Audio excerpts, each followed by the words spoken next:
thanks for coming, first of all, and thanks for having me here. This is a lot of people. I'm totally delighted. So last year, I went to Oregon for 8 months to really look at the religious right up close and to see what this thing was as it was being played out in the lesbian and gay movement rather than in the general way that it has been against people of color and against low-income people and against women and against lesbians and gay men. With Anita Bryant, beginning with that, was their initial attack against the lesbian and gay community. So we've been watching it for about 20 years. But this was clearly an escalation, that just in the lesbian and gay movement, that they were moving to a new level of activity. And that new level was to go for constitutional amendments.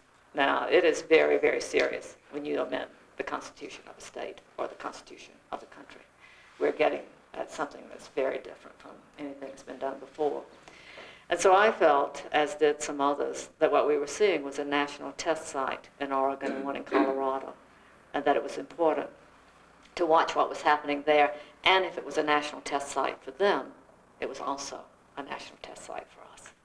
So we had to figure out a strategy and an analysis that would work to do two things. One, to defend ourselves, for the few little rights and protections that we had, and also to build a movement, that we had to figure out how to do both of those things.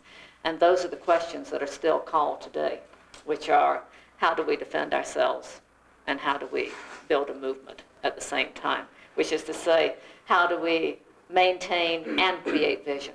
Because we have spent the last 20 years, those of us who are progressive, in putting out brush fires and defending ourselves and hardly having time to create the vision that creates a movement. Because we have not been setting the agenda.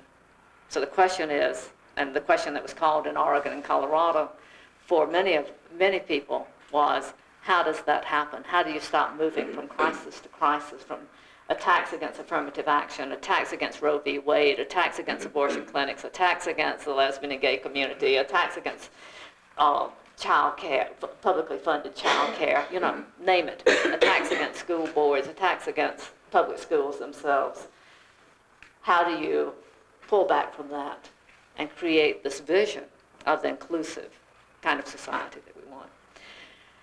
So I did that for 6 months, went back to Arkansas for a couple of months, and went down to the Republican National Convention to do press and actions with the National Gay and Lesbian Task Force, which was, in some ways, as much for me a watershed moment as being in Oregon was, and that on the Monday night that the Republican Convention began, I and about 1,500 other people did a walk in support of AIDS funding. And as we walked, we were surrounded on one side by Houston police on horseback, who were sort of marshaling the parade. Well, they marshaled us, this very long parade that ended at twilight, into a cul-de-sac that was filled with hurricane fencing on either side. And once we got in there, people began mulling around and not knowing what to do, and ended up doing some things like burning an effigy of Bush and burning the American flag. And when we did, or they did, or we as a collective group did, the Houston police turned the horses into the crowd and literally ran over people. And as they turned the horses into the crowd, busloads of police in full riot gear with the plastic shields and the ropes and the batons and whatnot poured out into the crowd and began grabbing people and beating them. We have video. The video camera is a very wonderful thing, and sometimes a very terrible thing, but when it's on our side, it's a very wonderful thing. We have video scenes of police actually riding the backs of gay men as they held them and beat them, and we have them beating the breasts and tender parts of women. And then there was above us a helicopter that was circling and strobing us with its lights at the very same moment that Pat Buchanan was at the podium, talking his racist, sexist, homophobic violence, and putting those two things together. And you saw very little press, if any, on the attack against those of us who marched. It was a little bit on Nightline and a little bit here and there, but I mean, we're talking a little bit. But those things simultaneously were very, very important. So I went back to Oregon to finish up the campaign and spent the last 2 months there. And since then, have been going from hotspot to hotspot, talking with people about strategizing on how to deal with the sort of increased presence of the religious right. And I guess I should say at this point, we can hardly talk in terms of religious right anymore because there's very little distinction between the religious right and the far right, which is the neo-Nazi right.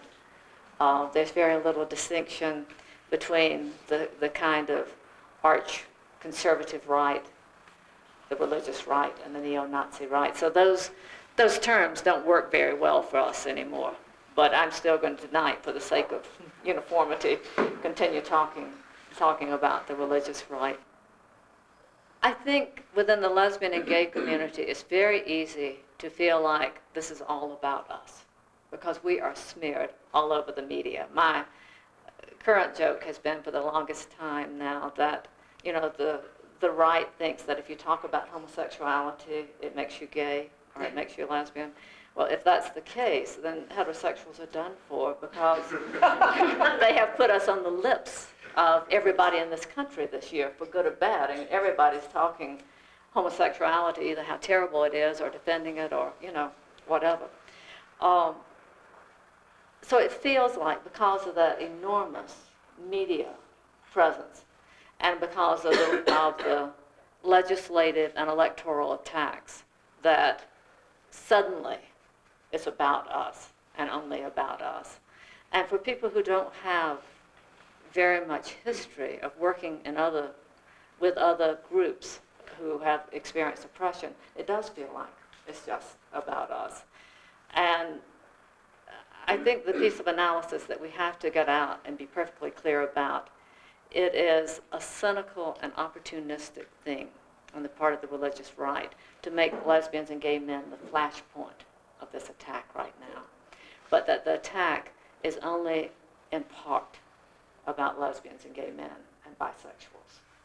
That this attack has been going on for the longest time, and it's very much about attack against women. It's an attack against poor people. It's an extraordinary attack against people of color. In fact, I don't think I could say more fervently that I believe that the subtext of all that's happening is about race. And we need to keep that clearly in mind and not be confused and think, oh, we're under attack, and focus just on ourselves and not see the big picture. We are part of a context. And that context is about that there are forces, which I will call the right or the religious right or the far right, all blended, which are moving to fundamentally change this country and the fabric of this country. And the effort to make that change is to move gradually through the dismantling of all the gains of the civil rights movement, of the women's movement, of the lesbian and gay movement, and to move with that to the point of actually, I think, dismantling the Bill of Rights itself. So that we put into place in this country, they, I should say, not we, until they put into place the merger of church and state, so that you have a fundamentalist vision that is authoritarian and rigid.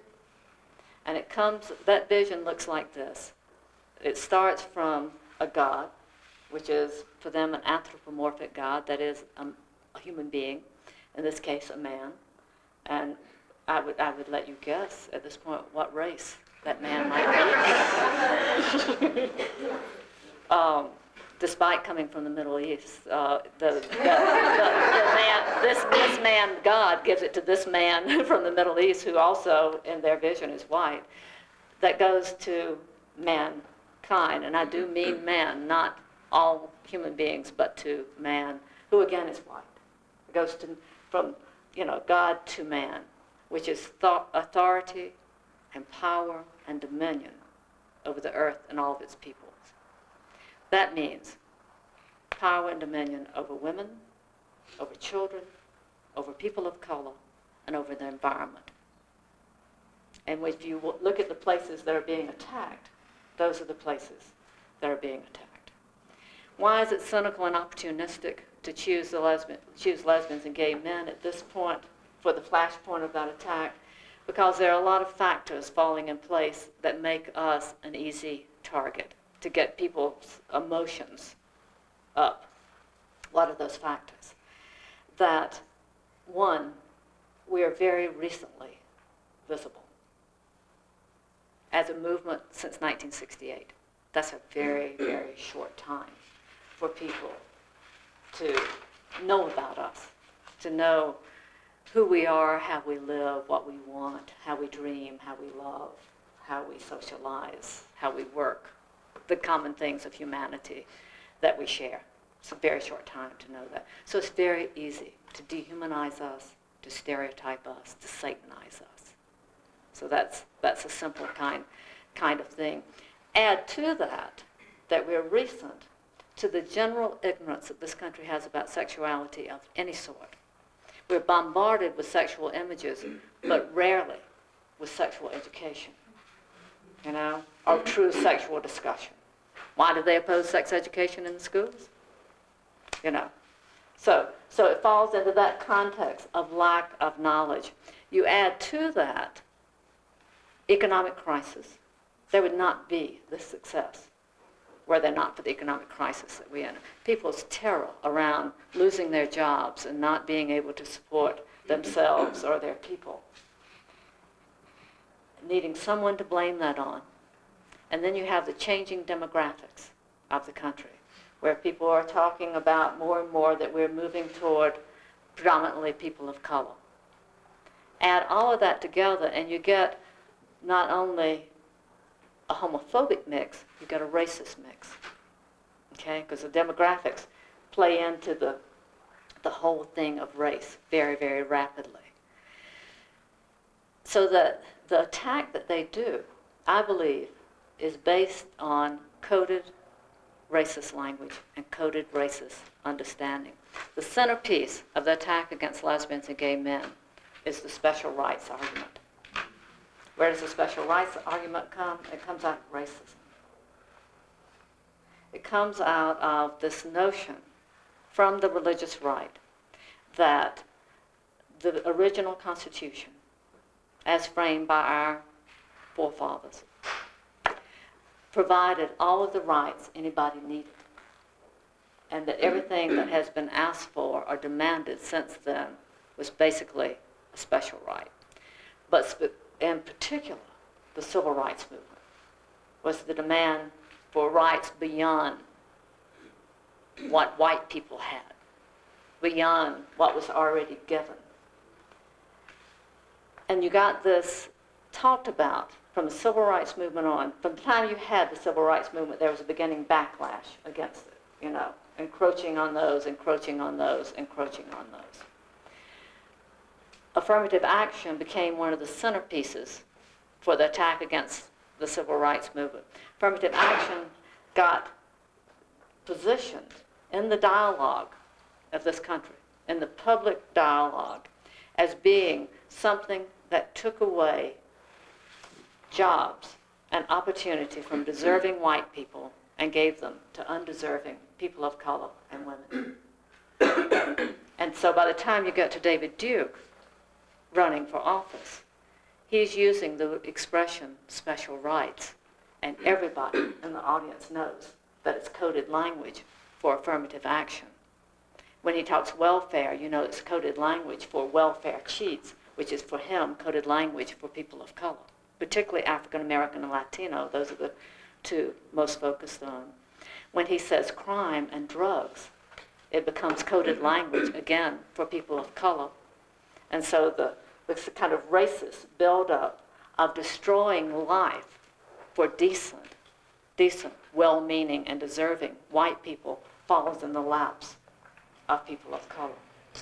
Okay, you set up that kind of environment, and then you take the lesbian and gay community, about which little is known and much is misunderstood, already stereotyped, easy to stereotype further, easy to dehumanize further, easy to Satanize, and you say, this is a group of people that is seeking minority status, affirmative action, and quotas. And we want to create a law which will prohibit them from having special rights. So the conversation then becomes affirmative action and quotas become synonymous in the conversation with civil rights. Affirmative action and quotas have never been civil rights. Affirmative action and quotas have to do with redress for historic discrimination. That is to say, to begin to bring equality of opportunity in. There are programs, not civil rights. What are civil rights? Those are where we prevent discrimination in employment, in housing, public access, and we have anti-violence laws. Those are civil rights. But then the religious right muddles this in terms of the dialogue, and they play it two ways. They play it racially to the white community as, here's one more group that's going to take away your jobs, because they want minority status. They don't play it in terms of discrimination in employment, discrimination in housing, discrimination in public access. They don't play it in terms of bias violence. Then they go to communities of color, and they say, when you had your civil rights movement, this one really gets me and everybody else, I think, you were decent and upstanding people who deserved civil rights, acting as though they were there supporting the civil rights movement, that they were in there saying, we love people of color because they're so decent and upstanding and deserving of civil rights. And now, here comes these sick, diseased, perverted people trying to piggyback on you, and the message is, as someone said today at lunch, they're going to take part of the crumb that you were given. And that it's not that the civil rights movement gave, as is characterized, these enormous rights that brought equality in overnight. We still have the most incredible racism in this country. Inequality, lack of opportunity based on race.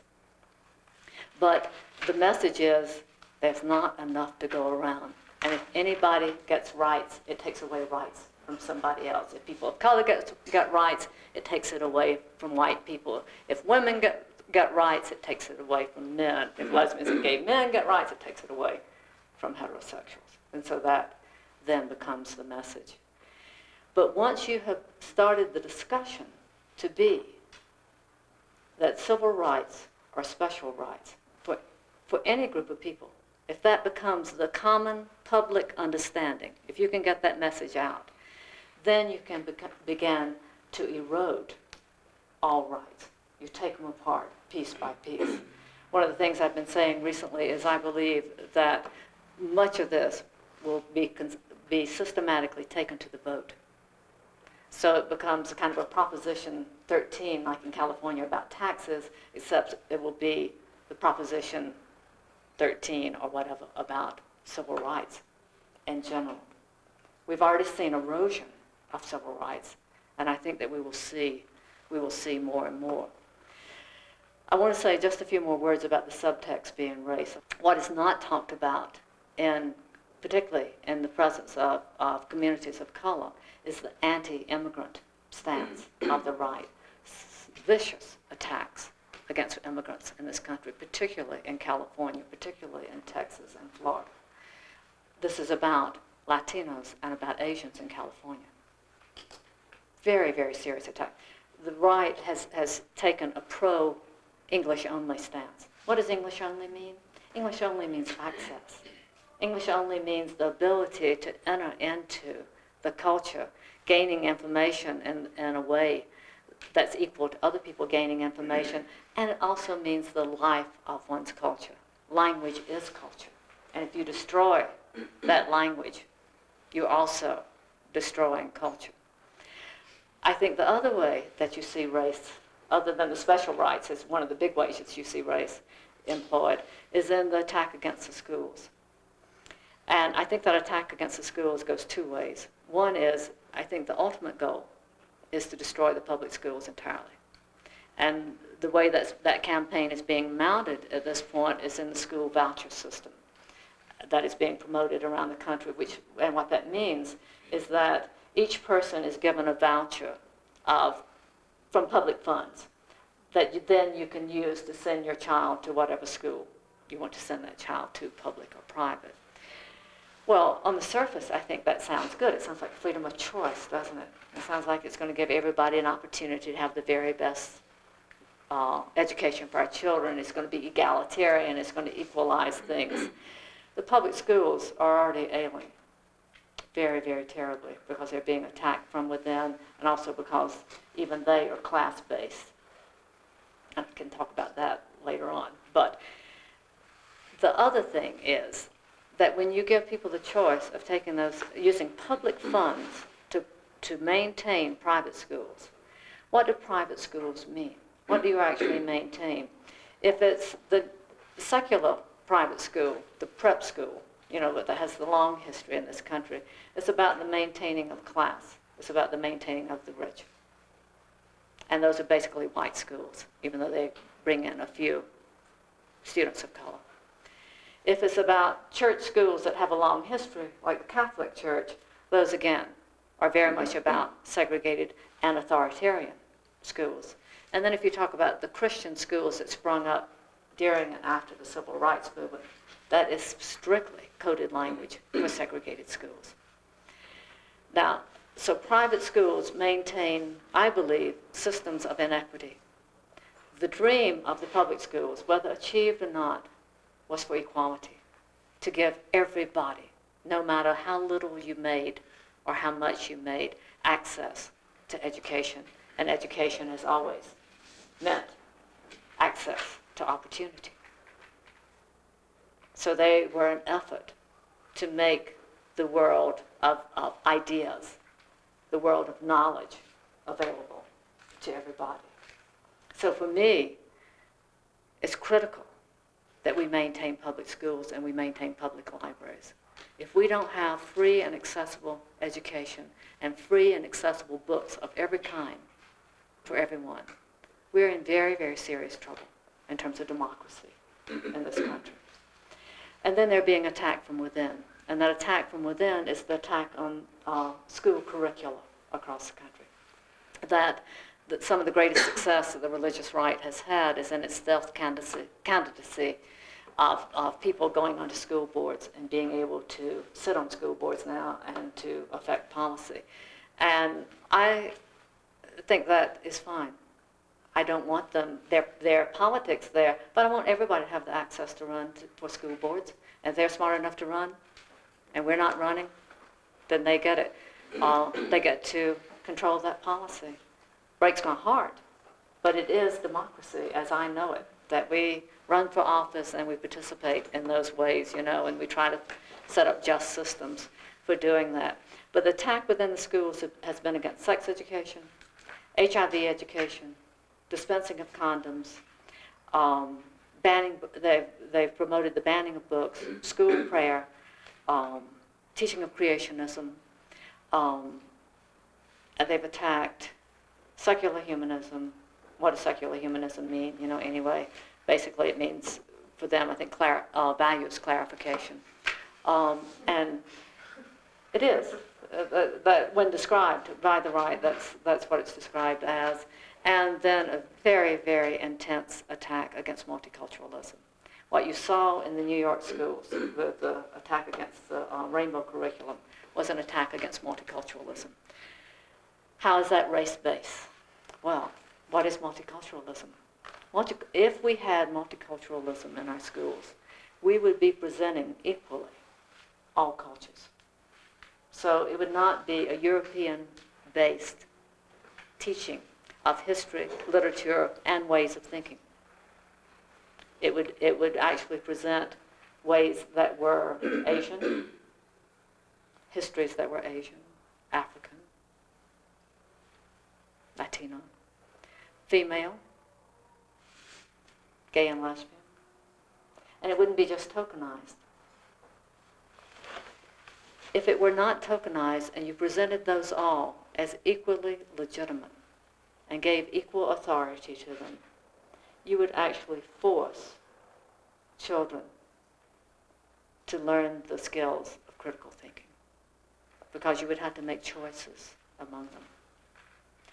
I'll give you an example of that. If you were teaching that the origins of this country were Columbus discovering America, and that was one presentation, which would be the way I was taught, which is a kind of a white European, presentation of things. Columbus discovered America, and then we won the West, we white people. If you taught along with that, say, indigenous people's view, which is this country was already occupied by civilized people, and it was invaded, and then genocide occurred. If you put those two side by side and taught them equally, and said, this is one position, this is another position, those are contradictory, Those are totally contradictory. You would have to make some decisions in that about what you believed, and you would have to think about that. So it mandates critical thinking. Critical thinking is about having information that you make choices and judgments about, and that you think for yourself critically about what this is about, and then come out with a decision about that. If you have critical thinking, it's almost impossible to have fascism. And that's the bottom line. How can you have rigid authoritarianism and the control of people, what I would call the politics of exclusion and the politics of rigid authoritarianism, if you have critical thinking? They stand in contradiction to one another. That's why I put my support on public schools. That's why I put my support on public libraries. They are as critical a concern to me as is the attack against lesbians and gay men, as is the attack against people of color, as an attack against women, as an attack against poor people. Because if you don't have the skills for critical thinking, then you could have almost anyone move in and take over. And did you all watch the presidential candidacy of Ross Perot? For me, the most frightening aspect of that was how many people jumped out in support of him prior to his ever saying, this is what I believe, or this is what I stand for. That for me was like a barometer, or some way to measure the absence of critical thinking in this country. To me, it wasn't about whether he was a good person, bad person, or whatever. I don't want to see anybody jumping out for a Bill Clinton or a Ross Perot or a George Bush before they declare who they are and what they believe. But what did he jump out as immediately is, I have authority. I have authority, I have answers, and I can give them to you. And prior to ever saying what those answers were, what that program would be, what that plan would be, people were saying, I'm ready to sign up. Here, take my check. I'm on the bandwagon. That, for me, was profoundly frightening. So I think in terms of our strategizing, what we have to do is figure out how to look at the big picture of what's happening, how to see that it's not just a little isolated attack, that it is very much a using of the lesbian and gay community to gain tremendous media attention, to build a constituency, and to raise money. And they've been successful on every front in doing that. So we need to widen the focus. Look at the lesbian and gay community as that flashpoint, but then widen that focus to look at the big picture, and then to talk strategies about how we'll do it, how we'll take care of it. So I'm going to stop it.